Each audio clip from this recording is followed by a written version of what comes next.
هو الذی ارسل رسولہ بالہدی ودین الحق لیظہرہ علی الدین کلہ ولو کرہ المشرکون.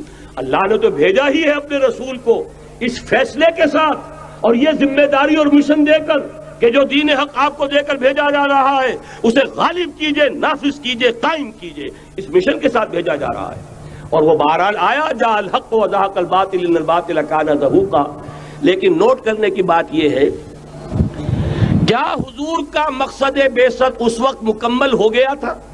ایک درجے میں ہو گیا کہ جزیرہ نما عرب پر اللہ کے نور کا بھی اتمام ہو گیا، اللہ کا دین بھی غالب ہو گیا. ہو گیا کہ نہیں ہو گیا؟ لیکن کیا محمد الرسول اللہ صرف عرب کے لیے بھیجے گئے تھے؟ قرآن کہتا ہے ببانگ دہل وما ارسلناک الا کافۃ للناس بشیرا ونذیرا. اے محمد صلی اللہ علیہ وسلم، ہم نے نہیں بھیجا ہے آپ کو مگر پوری نوع انسانی کے لیے بشیر اور نذیر بنا کر.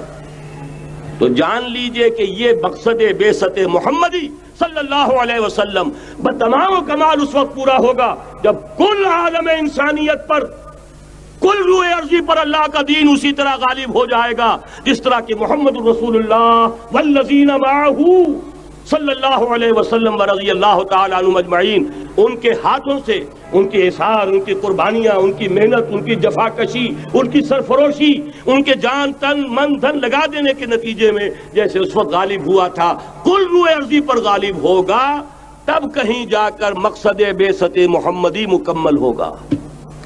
یہی وجہ ہے اقبال نے کہا تھا وقت فرصت ہے کہاں، کام ابھی باقی ہے، نور توحید کا اتمام ابھی باقی ہے.